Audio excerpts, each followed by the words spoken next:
So far, we had looked at what constitutes an optical sensor, namely your optical source, then whatever perturbation it goes through, the light from the optical source goes through, and then what we pick up, the optical receiver, and then we also said what are the typical characteristics involved.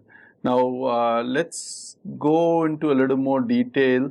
And let's actually start with semiconductor LEDs and laser diodes. And like I said, I'm just going to go through a very quick sort of refresher on these things. I do expect that most of you have this background. If you don't have the background, I suggest that you go to a text like Saleh and Teish or lectures on Introduction to Photonics and pick up the necessary background. Okay, so let's just go and see, what a semiconductor light source is all about.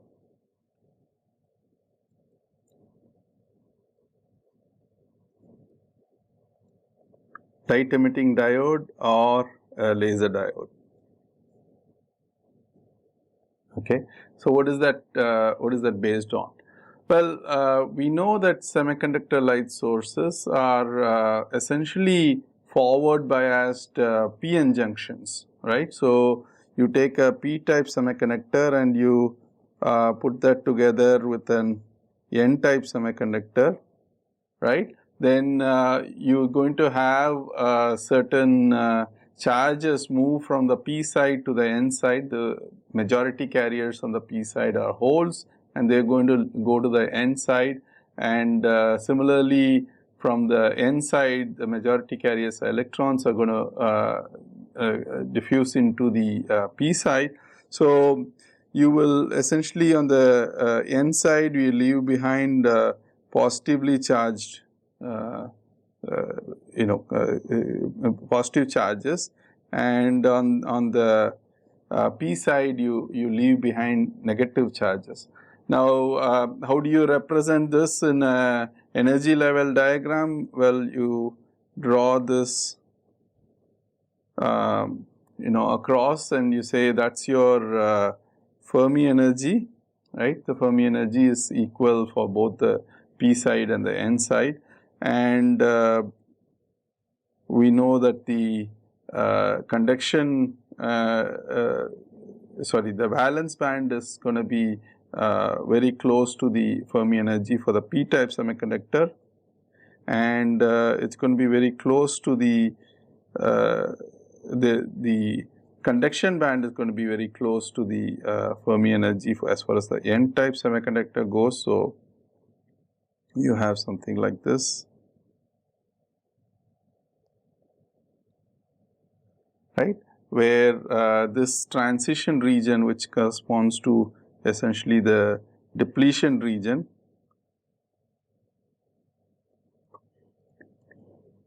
is somewhere over here. It can be defined like this. And what is happening in the depletion region? Well, if you look at the charge density, right, we have essentially negative charges on the P side, and then some positive charges on the N side, and so there is a sudden difference in the charges, and we know that difference in the charges is going to cause a barrier here. That's the barrier that we are seeing here. That corresponds to E times, let's say V naught, right? That is the barrier. So that barrier essentially, stops further,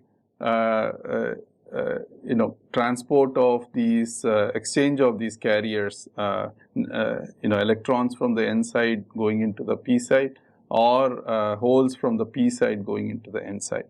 But things change when you apply a positive bias, forward bias, right? So when you apply a forward bias, that bias is now acting against this potential. So if this is your, if we call it as VB, then your effective barrier height is reduced now by this V0 minus VB. So when that is reduced, then you have these carriers injected, the electrons that are injected from the N side into the P side, and similarly holes injected from the P side onto the N side, and then that actually allows the recombination of these carriers. So how do you represent that? Well, you can essentially, this is your energy level diagram, right? So this energy you can now plot it as a function of your momentum in what is called the EK diagram. So if you draw the EK diagram, it would look something like this, right? And so the bottom of this is what you have as your conduction level, and the top of this is your valence level, and this is drawn as a function of K. If the top of the valence band is aligned to the bottom of the conduction band, in terms of for the same K, then what do you call that? That's actually called a direct band gap semiconductor. Okay, and of course you could have a case where this bottommost energy in the conduction band can be happening at a different K value, and in those sort of cases it's called an indirect band gap semiconductor. So we know that direct band gap semiconductors have much higher radiation efficiency compared to an indirect band gap semiconductor.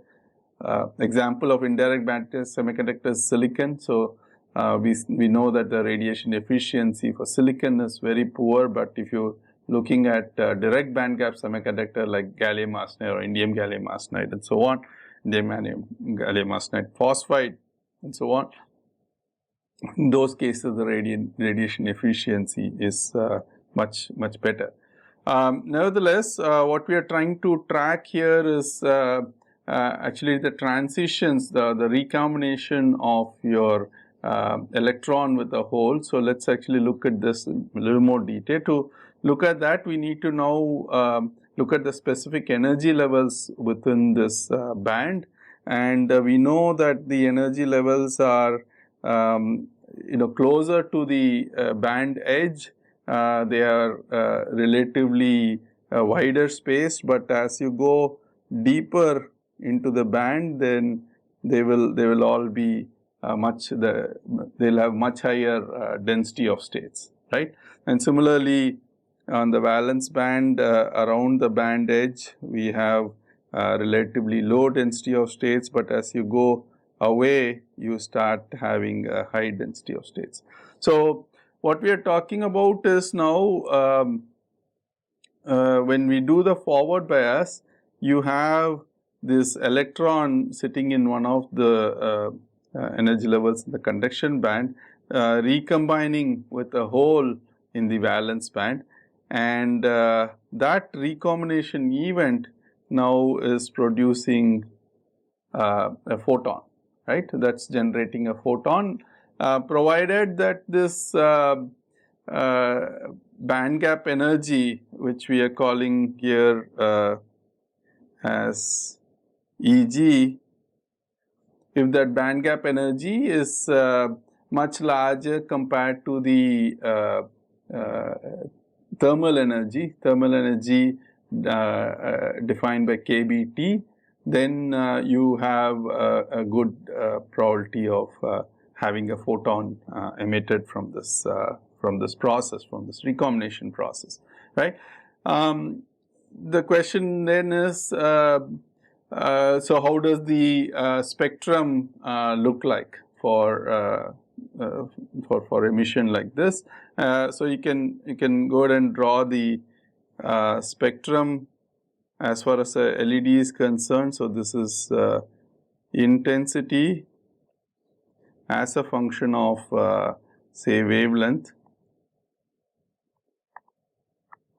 and what we see, so you can write it as in terms of wavelength or in terms of frequency, and what we see is that it typically look like this. Okay, so the intensity will peak at a value, at a particular wavelength value or a particular frequency value.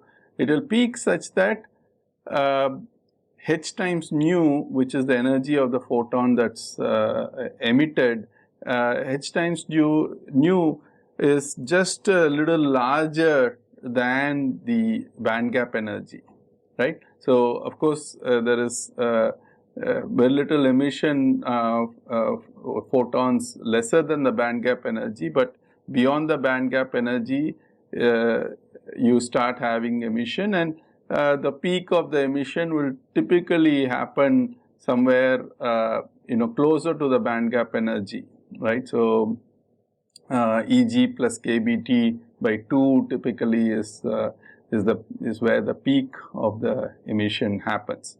Okay, but what we are interested in is the spectral width. So what is the width of the spectrum? And the width of the spectrum is typically given by delta nu, that is change is the spread in frequency, right?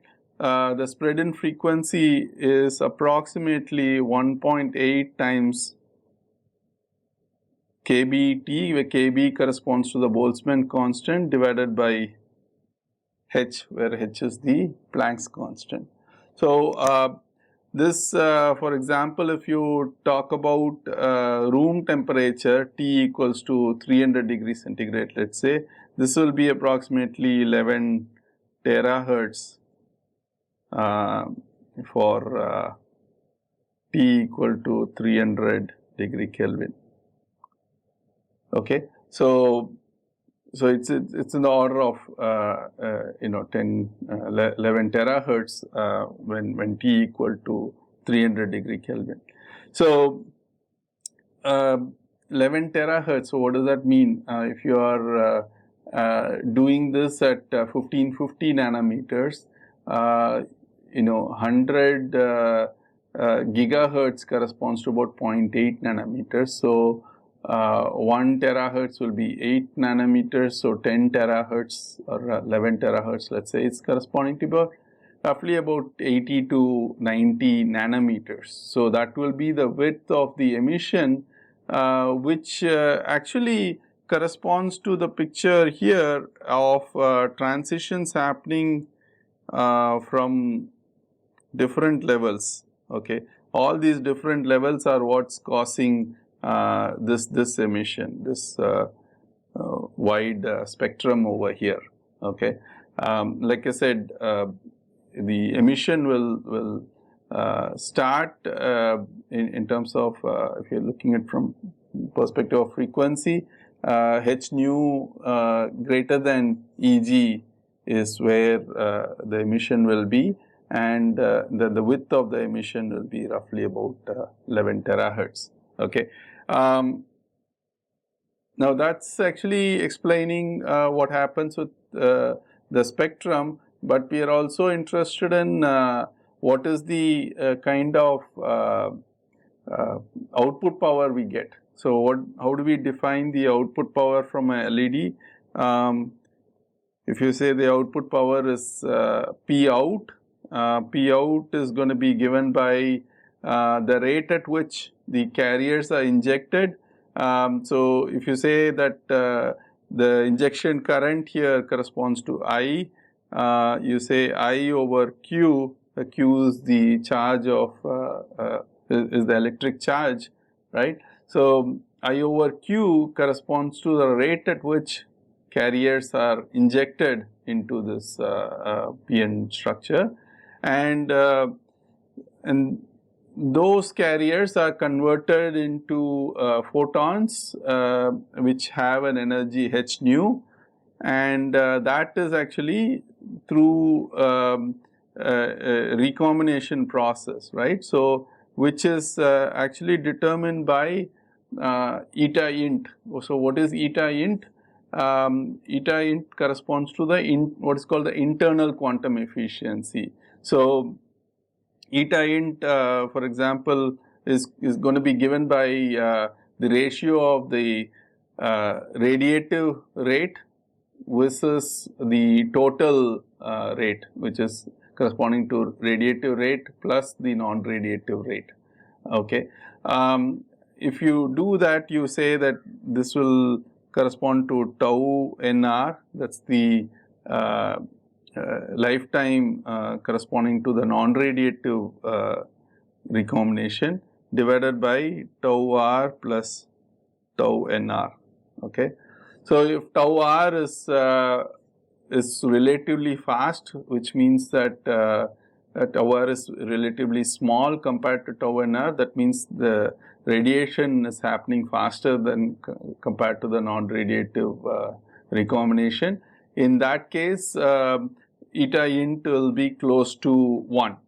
Okay. So we are essentially looking at materials and structures where tau r is typically much faster or much smaller. Tau r is much smaller compared to tau nr, right. So that is one part, and that actually explains what is happening as far as the generation of photons are concerned. But when you talk about an LED structure, a PN diode structure, that will correspond to a certain, a structure like this. Let me just try to draw this here. So you have what is called an epitaxial structure. So you have a layer by layer growth of the P and N material, right. So you have P over here and N over here, and I have drawn a thin slice over here that typically corresponds to what is called an active region. An active region is one where these structures tend to be what is called a double heterostructure. So that means the material in this region, in this thin slice over here, has got a lower band gap compared to the P and N type material, and that allows for confinement of the carriers and also confinement of the photons. Okay. So that is what we call as an active region, and if you extend it to the third dimension, it's going to look something like this.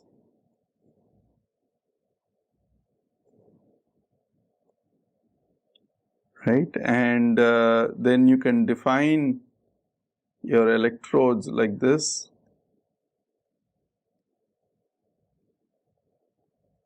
So you can put one electrode there, and then you could have another electrode at the bottom.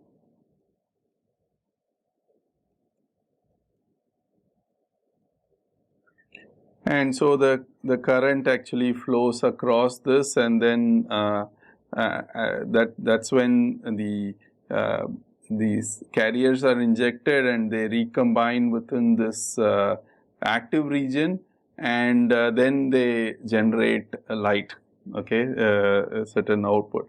But not all the photons that are generated from this, the photons that come off of this are going to be going in all sorts of directions, some of which is going to go straight down, some others are going in other directions, and so on.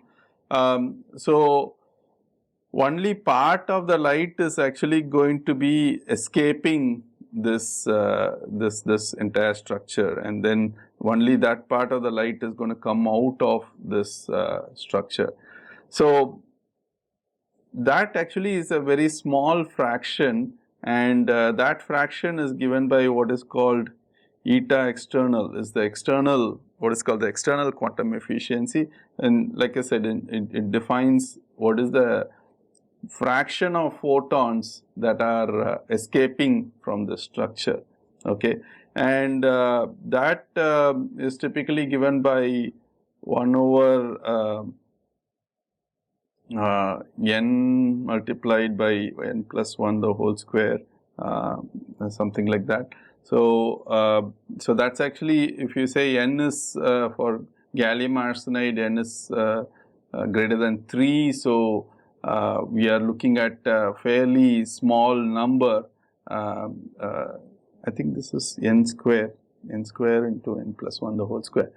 That's what it comes down to. So we're typically looking at only a fraction of the light that's going through, 1 to 2% and so on. In fact, some of the commercial LEDs, if you want to get a lot of light out, what you need to do is to frustrate reflection at this surface, especially total internal reflection at this surface, by making that surface a little corrugated, so that there's not a whole lot of total internal reflection happens, and with that you could potentially extract a higher level of light from the structure. But nevertheless, that sort of explains what happens as far as semiconductor light emitting diode is concerned, right? So now, how do we essentially look at laser diode? Well, the laser diode, it could be a very similar structure, the double heterostructure and all that, with the same PN material and the active region and so on. The only big difference here is that as far as the laser diode is concerned, you also have basically a mirror in these regions. So you have a mirror coating on this side, maybe a high reflection coating, you call it HR, highly reflection coating over here, and here this could be a partially reflecting coating, in which case you have what is called stimulated emission happening. So what is stimulated emission? We are saying this photon here, if you have an incoming photon, then that incoming photon can stimulate this recombination event, and then in that case you get 2 photons out. For every photon you have another clone of that photon generated. When you say clone, what we are talking about is it's having the same frequency, the same direction, the same phase, okay, that is generated. And so you, once you have stimulated emission happening within the structure, and that's what is actually this mirror is doing. This mirror coatings on either side is actually allowing some of the light to bounce back and traverse along this active region, and in that case it can undergo, it can stimulate further transitions, and through that stimulated emission, now you could generate laser radiation, right? So if we were to look at the output power, so what we defined here is output power for a LED, but if you look at the output power for a laser diode, okay, so that will be given by h nu over q eta int, that is the same as before, but now instead of all that the current directly giving you the stimulated emission, the stimulated emission, for that to happen, it has to overcome a certain loss inside this structure, okay. Only when you have a certain, beyond a certain number of photons that are within that structure, then only you can achieve stimulated emission. So your output becomes significant only beyond this value, this threshold value. Okay, so this is actually your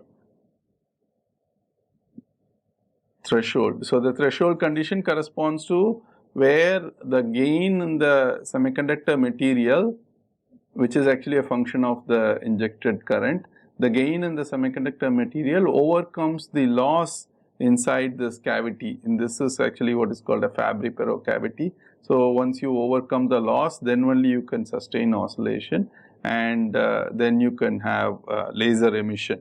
So if you are looking at the output power, right, P out as a function of current, then what you have is at lower current levels, all you have is spontaneous emission. Okay, you don't have enough photons to stimulate this recombination process, but with the help of the mirror, it's building up more and more photons. So beyond a certain current level, the output goes like this. So what is happening here? Here it's spontaneous emission, and here it's dominated by stimulated emission. So you can say that a semiconductor light source acts like a LED for current levels below the threshold current. Okay, and once it achieves threshold, beyond that, it's actually working as a laser diode. Okay, so that's all I think we want to learn about LEDs and laser diodes. Oh, maybe there's one more thing that I want to mention. That is actually corresponds to the modulation of your of your light source. Okay, so semiconductor light sources give us this ability to directly modulate the light coming out of this. So what do I mean by that? Now, if I have a current source over here, right, and if I actually have a alternating current source, so I'm injecting current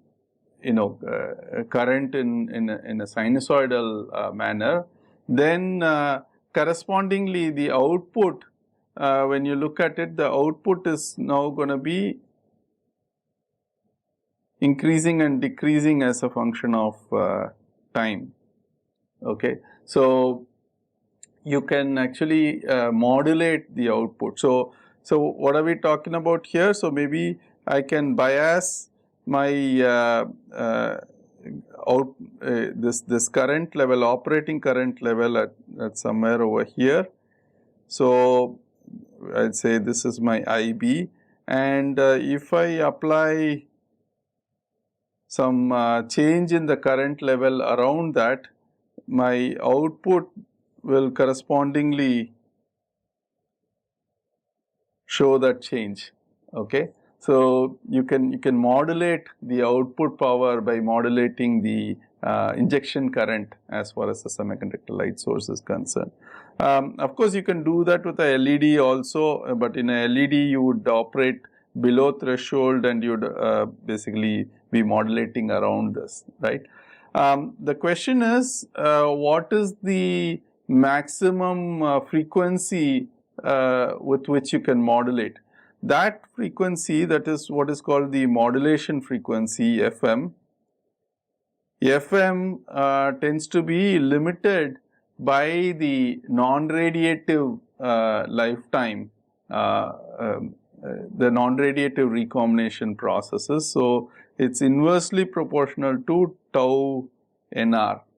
Okay, so it's inversely proportional to the carrier lifetime, but carrier lifetime at the lowest level, if you say the radiated lifetime, you've done all the thing to increase the radiated lifetime, it's eventually limited by the non-radiative lifetime. And the non-radiative lifetime could be in the order of a few nanoseconds. So if this is in the order of nanoseconds, FM now is in the order of hundreds of megahertz to a gigahertz, that type of frequency. So that's one of the advantages of using a semiconductor light source. Your modulation frequencies through this direct modulation process can achieve up to hundreds of megahertz to gigahertz. So that is actually a very big advantage, which we will, of course, during the later part when we are actually designing a sensor, we will see how this modulation capability is very beneficial. Okay, so I think that's good for now. We will continue with talking about optical receivers as we move from here.